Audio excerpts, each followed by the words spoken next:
Hi, this is Caroline from The Happy Sensitive. And in this video, I am going to discuss I think, quite controversial topic. So I have been working with empaths since 2014, and I started off thinking, just like pretty much everyone else, that empaths are naturally very caring, giving, empathic people, very heart-centered because that's kind of the image, right? Like it's even the word, like empath, empathetic. It's what we expect. But what I found working with a lot of empaths is that there's actually a lot of variety in personality types and how people show up. And there are quite a number of empaths who are kind of cold. And there are also empaths who are emotionally quite clueless, which initially you wouldn't expect. So I want to go through this and kind of walk through this with you because when I started coaching empaths, the word empath was the idea of being an empath was very new and there was very little information about it. And since then, it's kind of exploded and there's a lot of talk about empaths. But also, like the term is really diluted to the point where I hear people say all kinds of strange things. Like I heard a preacher once say that he was an empath because he processes things through his emotions. I mean, to me, that just sounds like being a human, like you have emotions and like you respond emotionally to the world. And that's like part of your intuition that you like listen to your emotions. There's nothing about that that's like different or unusual. I've heard people on like TV programs, like TV shows, say things like, I'm an empath and I feed off of people's energy. And I go like, you're talking about psychic vampirism. That's something else. So I've heard all kinds of things being thrown around where people have heard of the word empath and they think it means something. Um, so first off, technically an empath is someone who carries other people's painful emotions. And that is strange. It's a strange concept because kind of in our Western psychology, we think, well, your emotions happen inside of you and that's where they stay. But if you look at it from a kind of different energetic perspective, emotions are energies and they can travel. And a lot of people don't really like their emotions and they try to get rid of them and they kind of throw them out into the space, just like there's a room, and they're like, here, I'm going to dump my grief here. I'm going to dump my anger here. And the empaths are the one who will come into the room and feel like, well, there's a lot of grief here or there's a lot of anger here. And they have certain automatic mechanisms where they feel responsibility for that energy. And so they'll kind of automatically carry it with them. So they'll come into the room, they'll notice it feels weird, and they walk out of the room carrying that weirdness with them. And it's a lot more than just thinking about it. It's a lot more than just responding emotionally to it. There's actually an energetic process where they literally like take that energy onto themselves. And every empath is different in terms of the specific energies they take responsibility for in this way. And there's a lot of ways to talk about this, but the way I look at it is really it's a kind of codependence on steroids because you're taking responsibility for other people's pain and emotions and stress. You're like, oh, somebody's got to clean it up, so I guess it'll be me. And this has gotten into an empath system from a very young age. And there's different reasons why every empath has their own story as to why they started doing this and what energies they carry. And it's often a story that they do not consciously know. It's just kind of what happened, like a fish in water, trying to describe the water. It's just kind of what happened. So when I work with clients, we map out this story more to get a grip on like, why are you doing this? What is happening in your body? Because once you can identify what they're doing and why, then we can get rid of it. Because it's nobody's job to carry other people's feelings.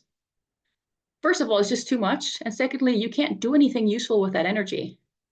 Other people have their grief and their anger for a reason, their depression, their anxieties. It's all trying to tell them something. And so even though the intentions are good, it's not useful to carry other people's energy. Okay.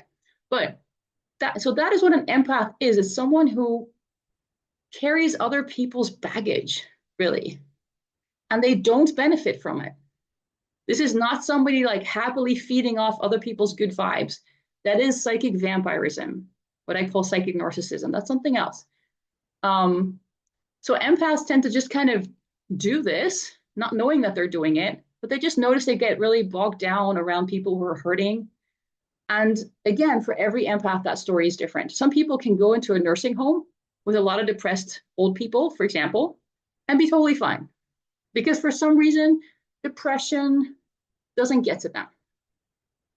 But they might be around angry people and come out having like carrying all that angry energy.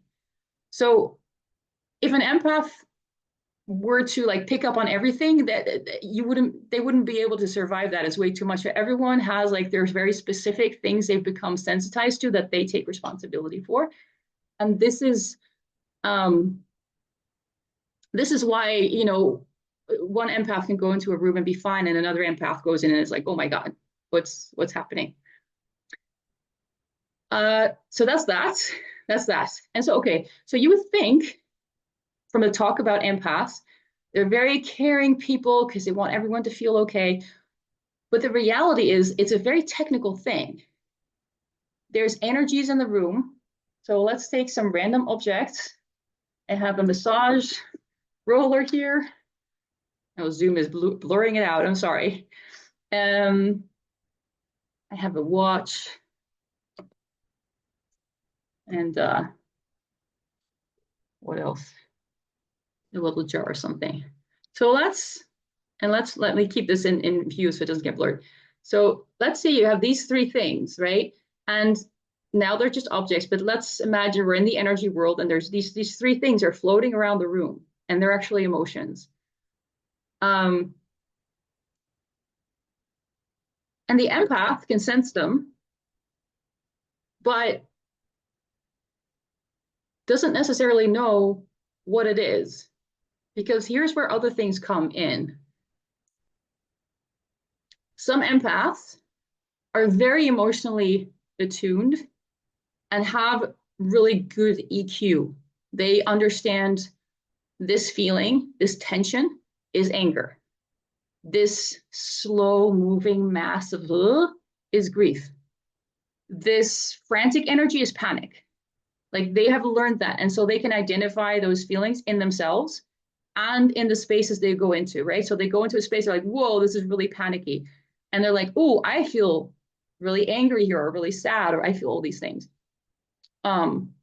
Those empaths, when they are talking to someone who is feeling a certain way, can identify, I feel a lot of sadness when I'm around this person. I wonder how they're doing. I feel a lot of anger around this person. I wonder how they're doing. So they're able to connect the dots. But there are also empaths out there who don't have this well-developed EQ, but they do have this ability to like take on this energy. But they just, they notice this. And like, I mean, I know what this is because I bought it. I know what it's for. Sorry, it keeps blurring. It's a massage roller, right? But we're pretending it's an emotion. Here, it's in front of my face. Now it doesn't blur. But it's a kind of a strange thing. It's not obvious what it is per se. So I have been educated about what this is, but what if I hadn't? What if I never met this? These things are around sometimes. I don't know what they're for. I don't know what they do. I just kind of, it's a thing. So some people relate to that to emotional energy. They're like, oh, there's just a weird vibe. There's like a strange tension. There's like an ache, but they don't know if it's panic or anger or grief or confusion or excitement, or they have no idea. It's just this thing. It's this there's a weird little thingy here. And then there's this. And now imagine that you go into a room and there's a whole bunch of like things, energy things, but you don't know what they are. And it just feels like clutter. So you go in and you're like, oh, this space is cluttered and it feels weird. And maybe it's a funeral. And maybe there are a lot of really sad, overwhelmed people. But if you go in and you can't identify what is this energy, what is the emotion, then how are you going to have empathy for people? You're just going to be like, why is there all this weird stuff flying around? This feels kind of, ugh. Um, and so there are empaths like that too. Yes, they absorb the energy. Yes, they carry this energy from people, and people might kind of end up kind of dumping their trauma dumping on them, right? Because they carry this energy. They don't know what they're carrying. They don't know what it means. They don't know what it is. And so it doesn't make them more empathetic. It doesn't make them more understanding. It just makes them actually more confused and more irritated because they have their own random gunk that they have to deal with, these weird tensions called emotions.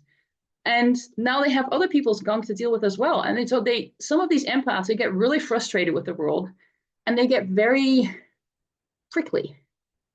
They're not kind, empathetic, warm people. They're like, get away from me with your weird ick. Like, fuck off.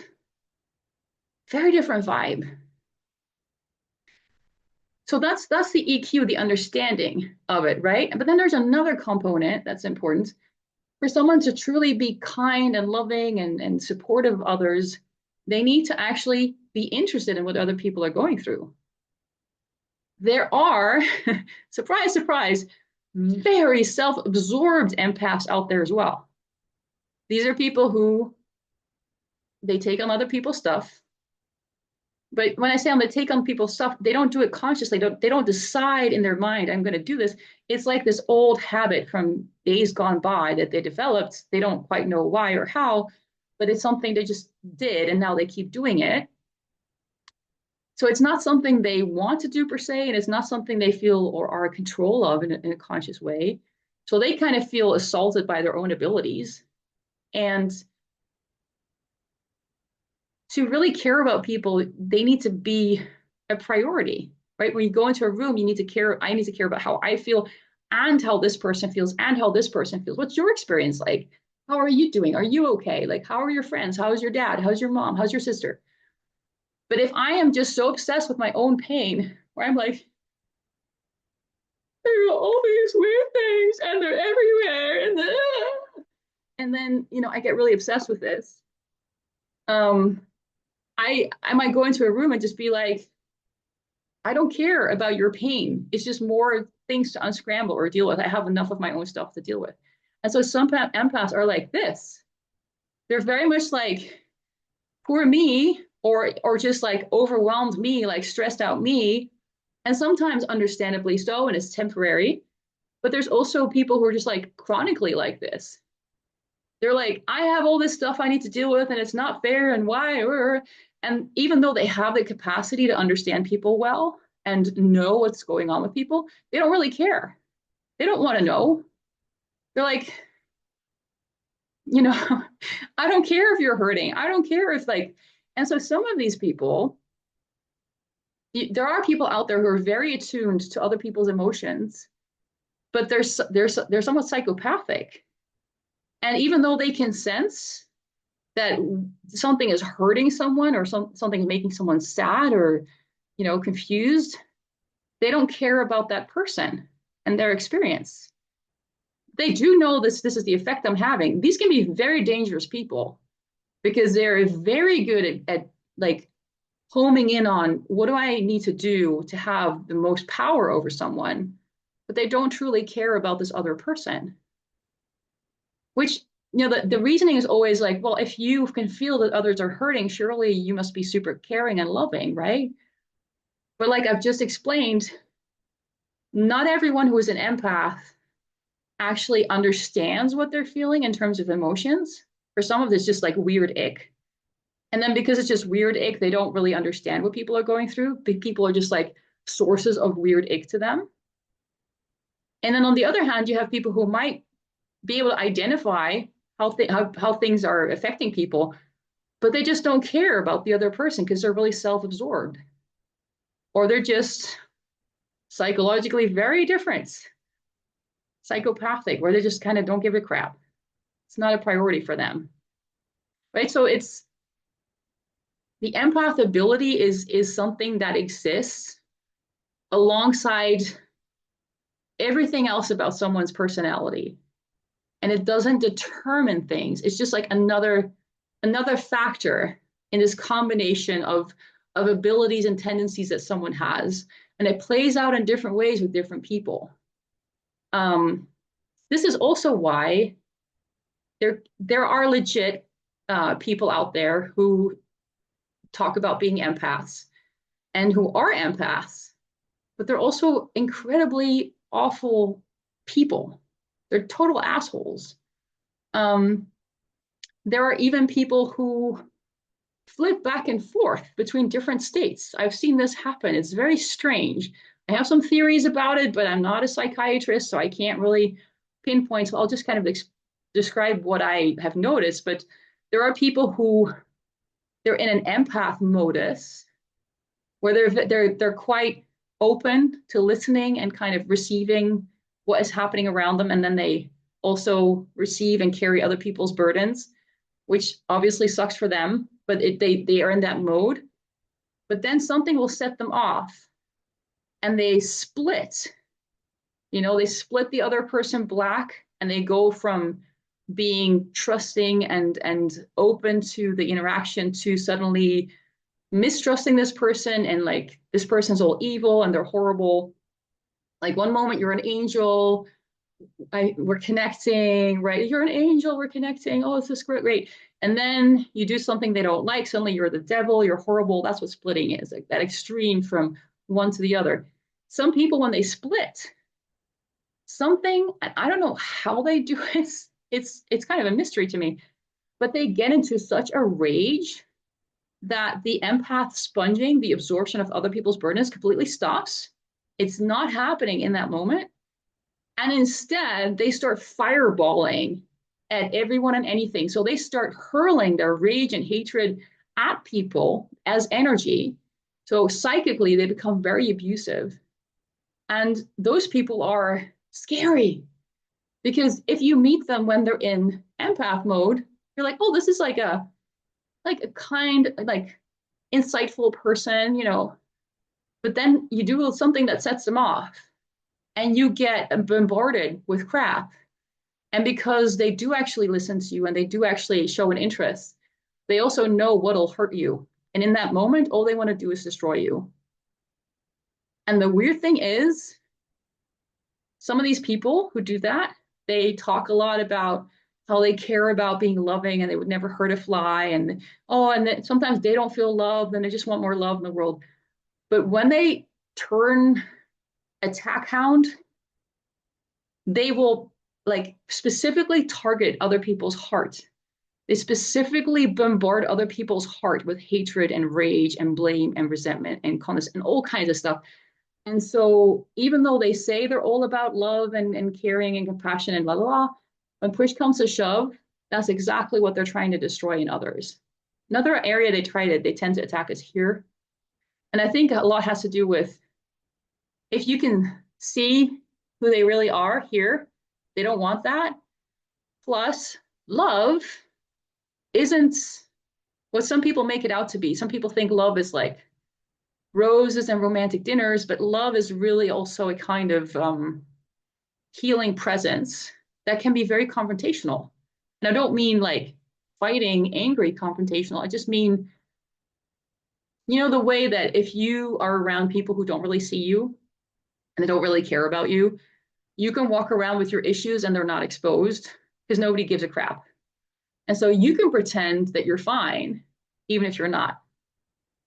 But then if there's somebody in the room who really listens to you and really sees you, suddenly you start to feel really awkward because you start to feel, yeah, actually, I'm not doing okay. And I've been like hiding this from myself and I've been like pretending I'm fine, but I'm not.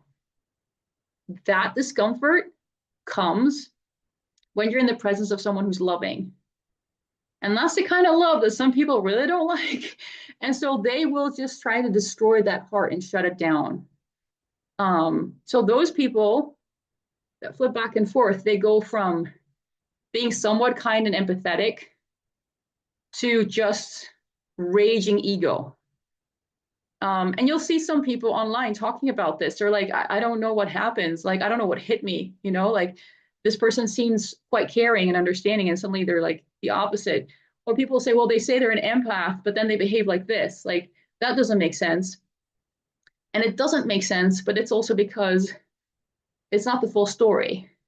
And so lots of different people can be empaths too, and be empaths in differing degrees. Like some people do a lot of sponging, they absorb a lot of different painful energies from others, and others just absorb a little bit here and there. And then like I said, some people flip. Like now they're sponging people's pain, and now they're attacking people. Um, yeah, which is kind of shocking. I much like the version that I used to believe that was all over the internet, which is like empaths are such kind, empathetic, loving people. Like I wish it were. That would be great. That would make my life and my work so much easier. But for me as an empath coach too, like I sometimes have clients who shock and somewhat scare me. And I have to take a few steps back and reassess what can I realistically do for them and where do I have to protect myself, because these are not stable people. And the problem is because a lot of this energy stuff is kind of, it's below the radar for other people, it's below the radar for the person doing it. Often they don't realize what they're doing. um, they notice some things but they don't know what it is. So you're working in this realm where there's a lot of vagueness. And I can't do a scan and like print it out and show someone. I can measure things and I can figure things out, but then somebody has to just believe me, because ultimately they can learn to identify and recognize it themselves. But in the first moment, it'll just kind of be like they don't know that they're doing that per se. They might know that they're ruminating or that they're angry at someone, but they don't necessarily know what they're doing with their energy.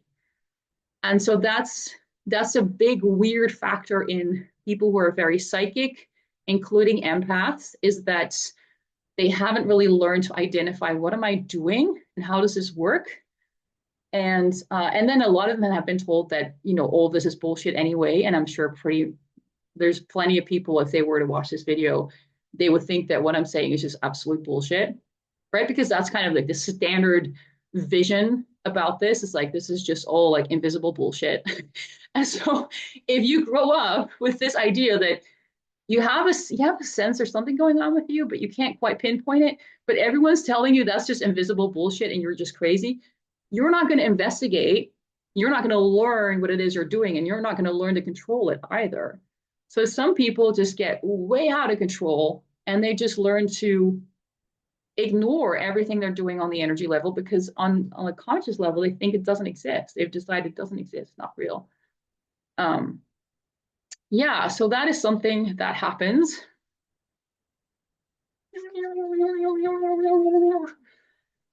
Break.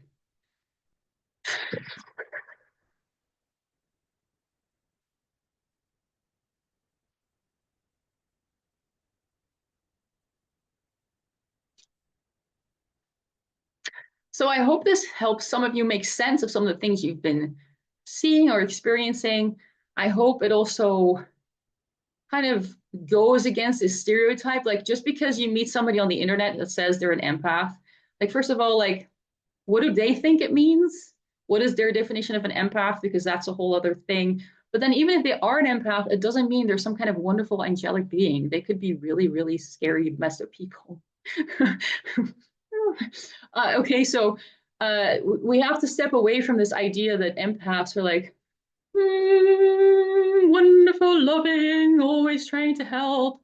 Some people would like you to believe that. And then all they have to do is use the word empath. And you're like, oh, you're fantastic. Thank you for telling me. But in reality, it's just one of the things that is going on with someone. And then there are a lot of things that play into, does that actually make someone empathic, or does it just make them actually hate people more because they see people as these annoying sources of random ick? Um, that's a really, really big deal. And does this person consciously know what they're doing? A lot of psychic people do not know what they're doing. I had a client once who, thankfully, she spoke out about this, but she said to me, she said, oh, I get the feeling that you don't like me very much. And I said, well, it's not exactly that.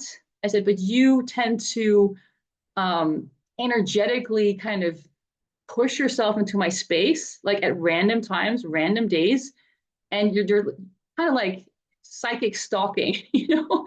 It's like you imagine you're in your house and this person is like popping up in front of your window and just like peering inside. Like some psychic people do that, and they do that on the energy planes. And it's I know how to recognize it now and how to check for it, but initially it's something that most people would not even know how to recognize. They might just have a weird, icky feeling, but they don't know what that is. Anyway, this is something she did a lot. She was constantly like trying to come into my energy house, let's say. She was like pressed up against the window and she's like peering inside. She's like, "What are you doing?" And I could feel it, right? And it's part of it is like it's a presence of someone else who's suddenly like in your space and it's suddenly very, very much there. And so I said, well, whenever you do that, I energetically get you out of my space because I know how to do that. I'm not violent against you, I'm not aggressive, but I do make sure that you leave my space because I want to have my space for me. I don't want you like here on my face. Um, Turns out, whenever I moved her out of my personal space, she could feel that I was doing something and she felt rejected and she had the feeling that I didn't like her. This is what she was receiving on her end. So I said, like, whenever you get that feeling that I don't like you, chances are you are butting into my space and I have been shoving you out and you need to stop butting into my space. You need to get grounded. You need to get into your own body, into your own energy home and stay there and not fly around and try to figure out what I'm up to.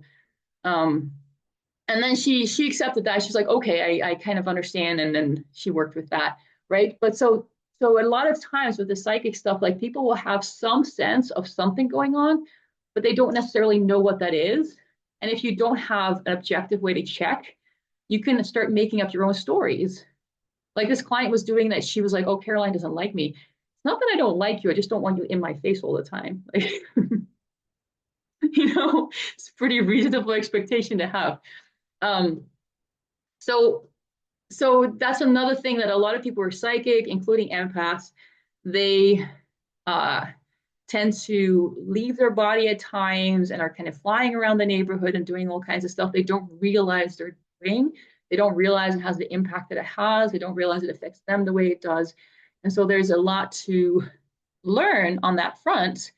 And so even people who are intellectually, consciously trying to do good things can be kind of creepy to be around sometimes. Like if you have someone who is um, worried about you and is like, oh, I wonder how she's doing. And they have this tendency to kind of like get up on people's faces psychically, right? Then that person might end up because they're like worried about you. They want to know how you're doing. And they might be constantly kind of like trying to butt into your energy space, trying to figure out how you are doing. And you might feel something and not quite know what it is. Um, and you're like, what is this? And the person doing it may not consciously, sorry, consciously want to do it or realize that they're doing it, but it is happening because they have these habits that they developed from this ability that they have that they don't know how to control and they don't know how to develop it really. So it's just kind of been living its own life.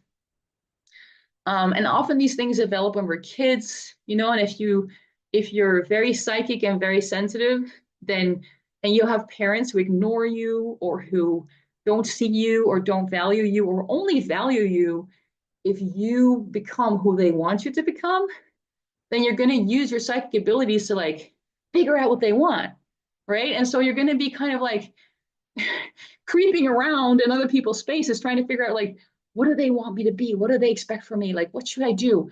And this becomes a habit because it starts when you're really small, and then when you're older it's just kind of autopilot stuff that you may not want to do but you're doing it anyway.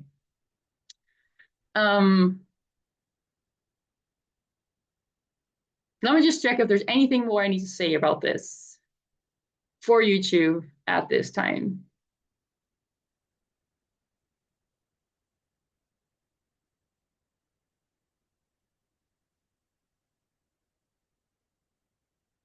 Yeah, so this is coming up. So boundaries are super important for sensitive people, psychic people.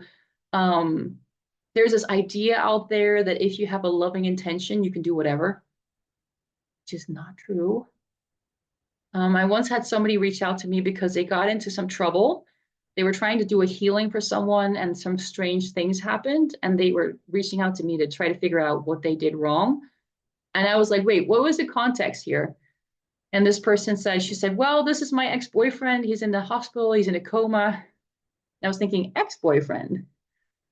She's like, and so I was thinking, like, but if it's an ex-boyfriend, like, why are you doing any? Did he ask you to do a healing? She's like, no, no, no. Actually, he doesn't want anything to do with me. I was like, oh my God, this person wants nothing to do with you, and you do a healing on him without him asking or knowing about it. Like that is super invasive and super, super wrong. But this person was just like, well, but I have a loving intention and I just want the best for him, so it's all fine. Like, no, this is kind of another kind of psychic stalking and invasive kind of thing to do. It's really not okay. Um, so there's a lot more than just loving intention that comes into play with this kind of stuff. Even if somebody has wonderful intentions, you still need to honor other people's boundaries and choices. And when you're very psychic and sensitive, you might cross other people's boundaries without realizing what you're doing.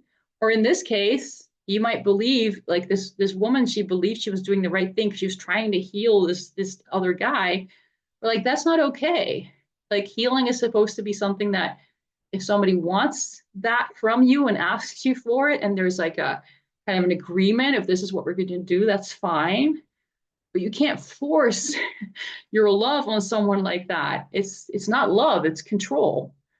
Um, so there are a lot of confusions among some people who are very sensitive and psychic in this way because they get confused because they can sense other people's stuff so easily and because they can access it so easily. Sometimes they think it's okay to go in there and walk around and do things and like clean it up. And imagine it like if you had a master key and you could like walk into anybody's home easily. And then because it's so easy, you tell yourself, oh, I'm allowed to do this. I'm meant to do this. This is my special gift. You're actually breaking and entering, but you don't see it that way because it's so easy. Like we would never tell a criminal that it's okay for them to break in because it's so easy for them, you know. But some criminals think like this too. They think, oh, well, it was so easy to take this person's wallet. I was just bumping into them and I just took the wallet. So that was fine because it was easy. So I was meant to do it. No, no, no. That's not how this works. So there's similar reasoning sometimes with people with psychic abilities, and then they tell themselves, because I have a loving intention, I'm allowed to do whatever the fuck I want because I can, and therefore I should, and I want to, and I'm curious, and I think I know better, and so they're going to butt into other people's business. That is not the empathetic, loving, caring empath stereotype, is it? It's kind of becoming a bit stalkerish and creepy and controlling, and that is also part of it. So this is something I have had a lot of conversations about with people. Like, yes, I know this is very easy for you, and I know this is confusing, but you need to learn to feel and to identify where that line is. What is your stuff? What is their stuff? Where are you allowed to intervene? And where is it none of your business? And a lot of this also, yeah, comes down to like staying grounded, minding your own business, unless somebody asks. Um, because otherwise it becomes this creepy stalker kind of thing. And and we don't I don't want that. You hopefully don't want that. Most of us don't want that, right? So just because it's energy and it's psychic and it's this other like layer of reality doesn't mean the rules are suddenly radically different. But some people think they are because they feel like they can get away with it because nobody knows what they're doing, right? It's so very subtle and invisible to most. So they're like, ooh, nobody ever tells them off. It's not like the police is going to knock on their door like, you need to stay grounded and stay in your own space. Stay out of other people's energy spaces. It's not going to happen.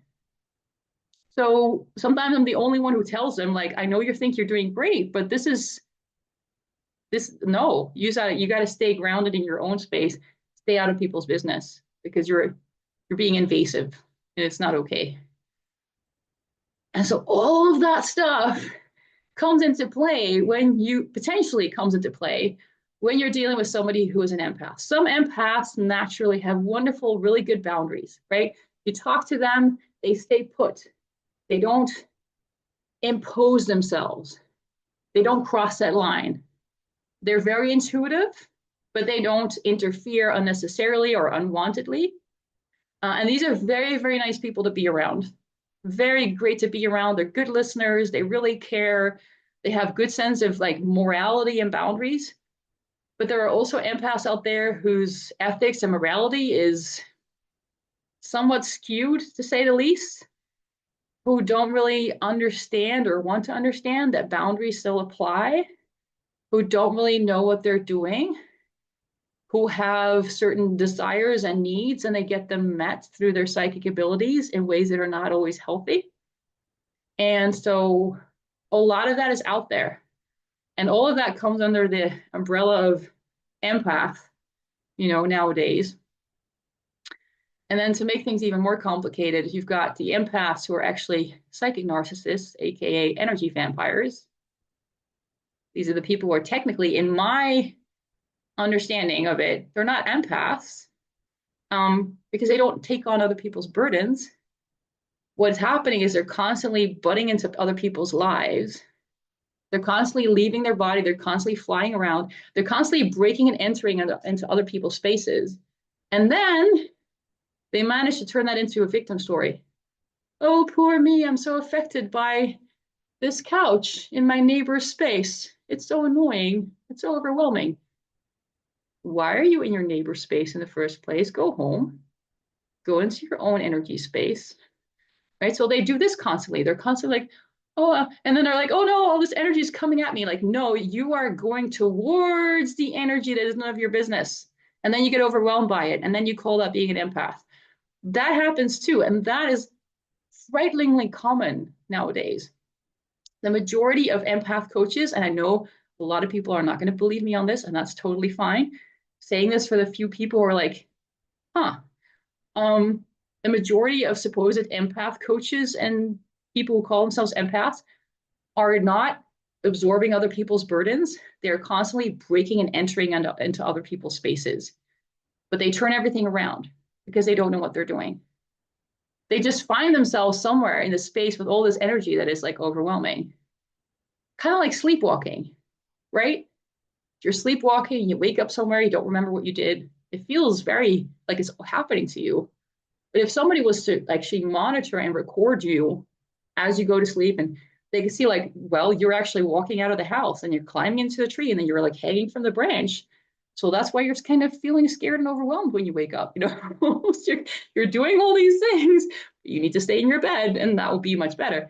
The same with a lot of this, like people who call themselves empaths who are technically not. It's something else. I'm not saying they're not psychic. I'm not saying they're not intuitive. They are, but it's how they come about this information and like what they're doing. Yeah, so once you dive into this, there's a lot of distinctions that are important to make because if you misidentify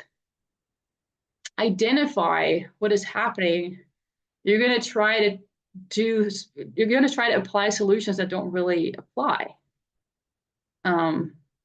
If you think that you're being bombarded with other people's energy, but you're constantly sleepwalking into other people's homes, like the analysis of what's happening and the solution, they don't match because you don't have the right analysis of what is actually happening.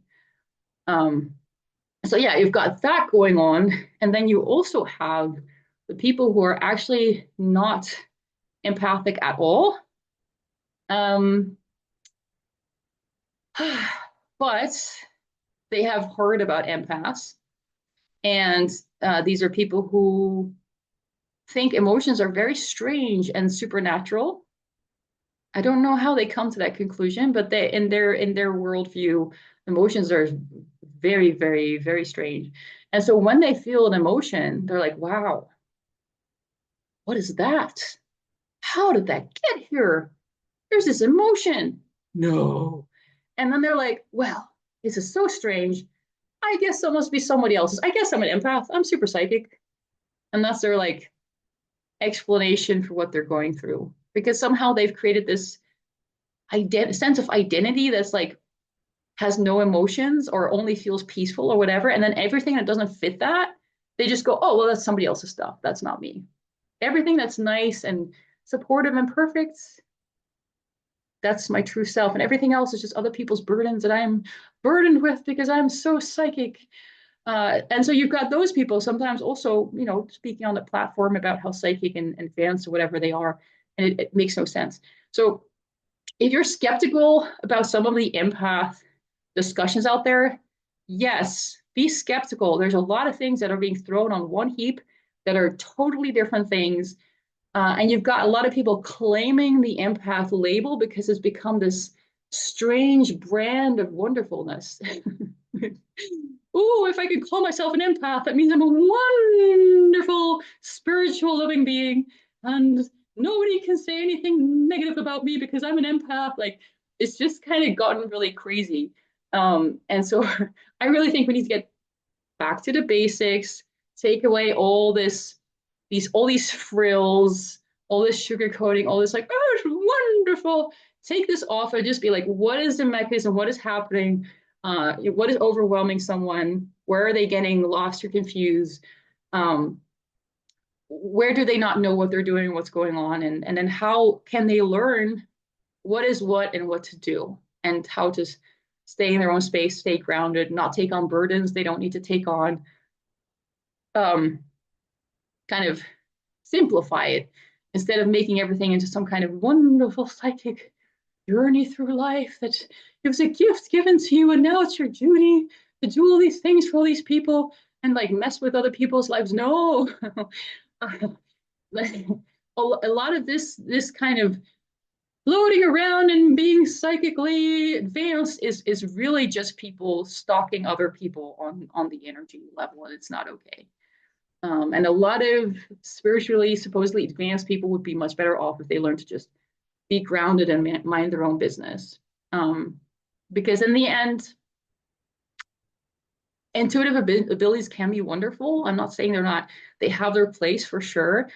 But when it becomes too much, when you have intuitive abilities on steroids, there's usually an underlying trauma and pain that this is trying to compensate for in ways that is actually making it worse.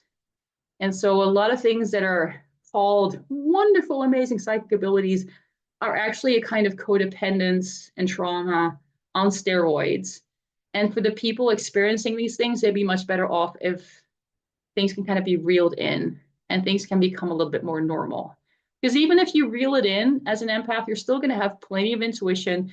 There's still plenty of things you're going to notice and see that are kind of difficult to deal with because it's kind of weird. And like this story that I'm giving you now, this comes from years of observation, coaching people, having questions, wondering like what is going on here, like trying to formulate some kind of hypothesis and then trying to see if that actually makes sense, like if that actually is confirmed in different situations.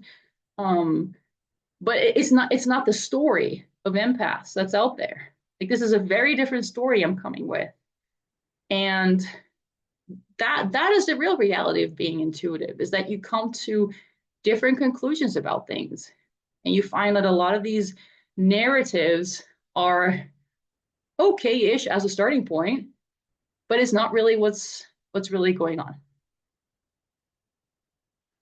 Okay, so I think that's all I need to say about this for now. Thank you so much for listening. Have a really good day. Bye-bye.